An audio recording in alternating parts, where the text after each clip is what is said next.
All right, so everyone got the 8E sheet? Wonderful.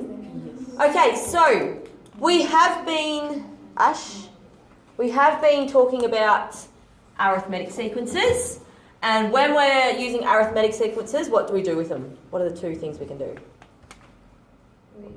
Generate or something. Subtract. Yep, subtract and add. Oh my gosh, I'm sorry.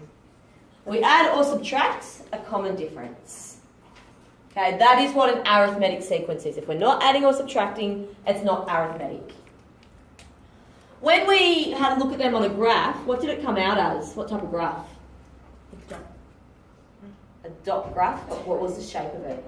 Linear. Yep, good. So when we had an arithmetic sequence and we graphed it, it became linear. Alright? Today we are talking about geometric sequences, and who would like to have a guess what we do with geometric sequences? Multiply and divide. Yep. So we're just going to say multiply, because when we're instead of dividing, we're going to multiply by halves or quarters. Sorry, instead of dividing, we're going to multiply by halves or quarters, which is the same as dividing by twos or fours. Okay, so with geometric sequences, we multiply each term by the same number. And this number is called the common ratio.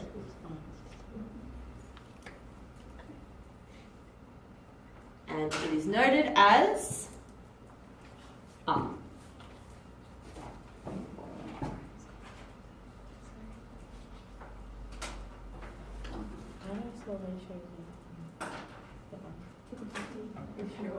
Any questions so far? So it's the same sort of thing as our arithmetic sequences, except this time instead of adding or subtracting, we're multiplying. And we're multiplying by the same number, and that same number is what we call R. So to find R, if we've got a set of numbers and we need to find R, we need to, just like what we did with our arithmetic sequences, we need to go T2 divided by T1. So when we do it with arithmetic sequences, we would go T2 take away T1. Because we're doing geometric, we're now going to divide. We then need to go T3 divided by T2. So remember when we did our arithmetic sequences to find our common difference, we always have to do this at least 2 times to see if there was a common difference. Because if there wasn't a common difference, what was that telling us? It's random. It's random and it's not arithmetic. Alright, so same thing with our geometric sequences, we have to do it at least twice so we can see if there's a common ratio. If that division ends up with 2 different numbers, then we know that the ratio is not the same and we're not multiplying by the same number. Does that make sense? Yeah? Cool. So that's why we have to do it at least twice. If you want to do T5 divided by T4, that's fine. It just has to be 2 numbers next to each other, 2 terms next to each other.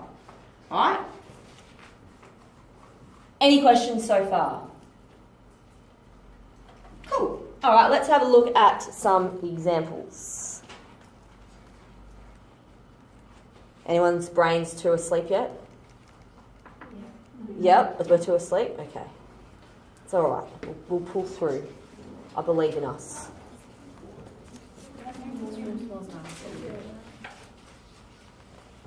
Okay, so the first example we have is find the common ratio in each of the following geometric sequences. So we know that each of these are our terms. So we've got term 1, term 2, term 3, term 4, and we need to find the common ratio. So how am I going to find the common ratio? 12 divided by 3. Yep, so I need to go T2 divided by T1. My T2 is 12 divided by my T1, which is 3. 12 divided by 3 is? 4. On the money. Good. 4. Can I say that our common ratio is 4? No, you have to multiply. Yep. Good. So no, I can't yet. That's the ratio between these two. But is it a common ratio? So no, we don't know yet. Let's try the next one. So we need to go to T3 divided by T2. So our T3 is 48 divided by our T2, which is 12. 48 divided by 12. What is 4? What's the difference between a geometric sequence and an arithmetic sequence? We'll get to that in a moment. Yeah. Other than the fact that we're multiplying. Okay. Yeah, I'll show you what it looks like. Alright, so do we have a common ratio? Yes. Yep, what's our common ratio? 4. Yep, cool. So make sure you put your answer in. R equals 4. Any questions about that one? Cool, alright. Yeah, I've looked a billion times. Okay, so let's have a look at this next example. So, how are we going to find the common ratio? 16 divided 8 divided by 16. Oh. 8 divided by 16, so we need to make sure we've got T2 divided by T1. Alright, so my T2 is 8 divided by my T1, which is 16. What's 8 divided by 16? 2. Put it in your calculator if you don't know. 8 divided by 16.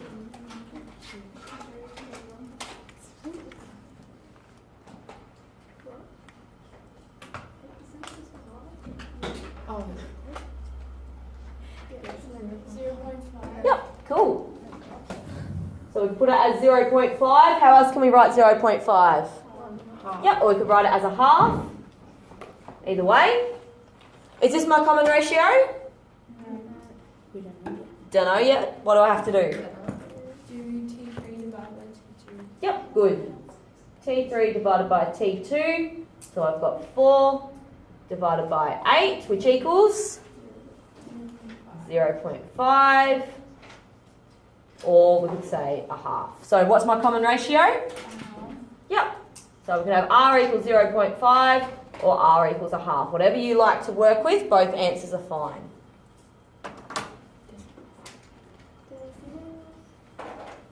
Any questions about that? Cool. Alright, so let's have a look at the next question. So we've got, which of the following is a geometric sequence? How are we going to find out if it's a geometric sequence? Do what we did before. Pretty much the same as what we did before, and what are we looking for? Common ratio. Yep, to see if there's a common ratio. So pretty much exactly what we just did.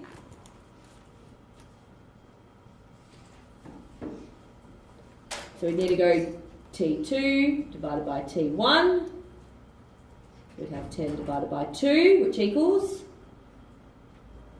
5. Well, we'll wait there somewhere. Alright, let's try the next one to see if they've got the same. T3 divided by T2. 50 divided by 10. 5. Is this a geometric sequence? Yep, they are the same. So yes, it is geometric.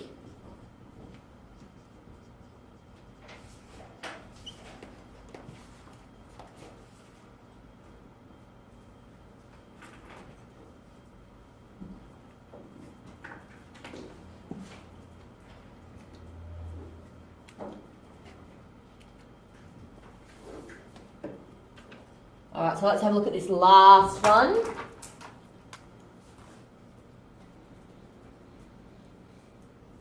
So, same thing. T2 divided by T1. 6 divided by 3 equals 2. Then we need to try it with the next one. T3 divided by T2. 18 divided by 6 equals? 3. Are they the same? No. No? So, is this geometric? No. No. No. This is not geometric. No, because with geometric we're multiplying to get to the next one, and with arithmetic we're adding. So if we were to start with, say, this one, and we were to add 5, so this is multiplying by 5, if we were to add 5, we'd be 2, 7, 13, and it would be different. Does that make sense? Yeah. Alright, so another question we had before was what's the difference between arithmetic and geometric. So what we're going to do is let's use this example here. let's graph this example. How do we graph this example? Do we remember? So we've got list 1 and list 2. What goes in our list 1? Our list.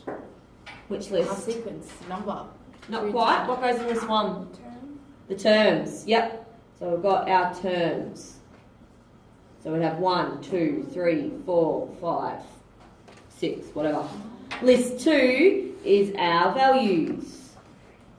So we'd have 2, 10, 50, 250. Right, so we've only got 4 terms. Put them in and have a look at your graph on your calculator. Yes, we will draw it.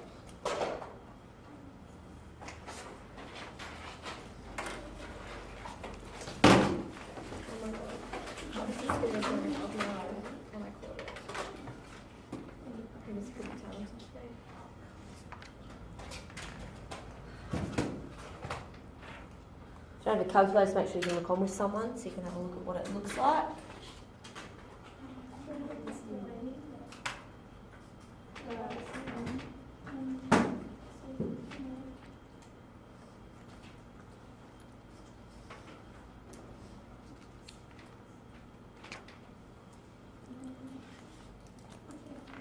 What do we get? What things are on sequence or? No, just in your stats. Is it just like that?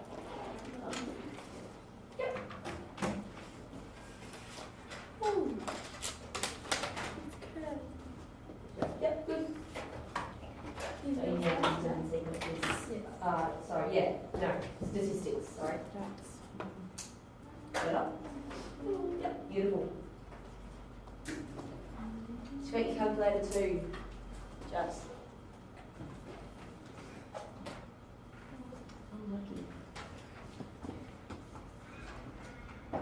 Remember how to get it up? Don't even need to do that. Yep, just that one. Yep. I did it. Good. Good. Oh, I don't have a line Yep. behind. Yep, perfect. Oh, that's just because you're on the, oh, that one. Got a regression line. Don't need a regression line. Because non-linear. Oh, I thought you was.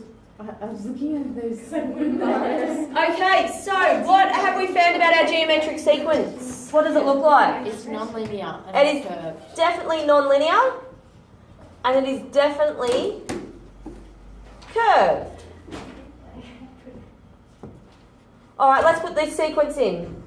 So you can probably leave the 1, 2, 3, 4. Just change it to these numbers. What does it look like?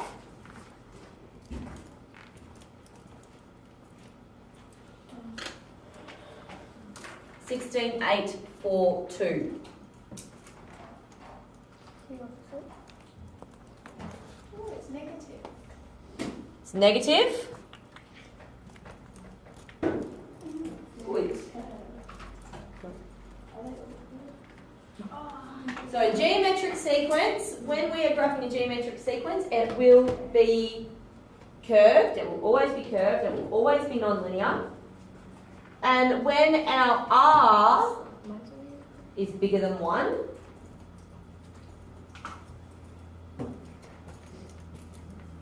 So geometric sequences will always be curved. yep.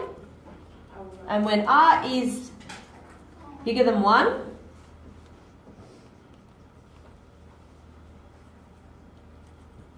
what will our graph be? Positive. Yep. Our graph will be positive.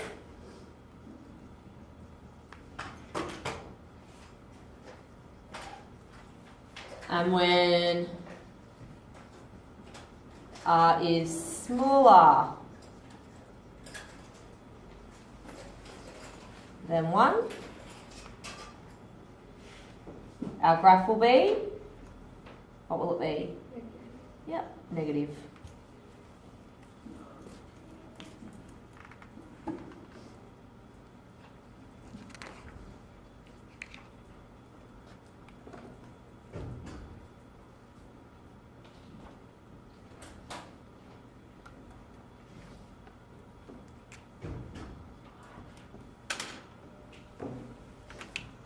right, any questions? Yes. With 0.5, like the number is still positive, like, and it's still going up by point. Like, oh no, well not in that case, but if it was going up by like 0.5 or something, Yep. like would it still be positive? But when we're multiplying by something that's less than 1, so when we're multiplying by a half, Yeah. it's really dividing by Yeah. 2. So our numbers are getting smaller. Okay.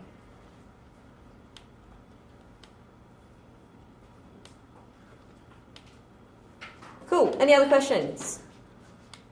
Wonderful. If there's no questions, you can go on with 8E on page 378.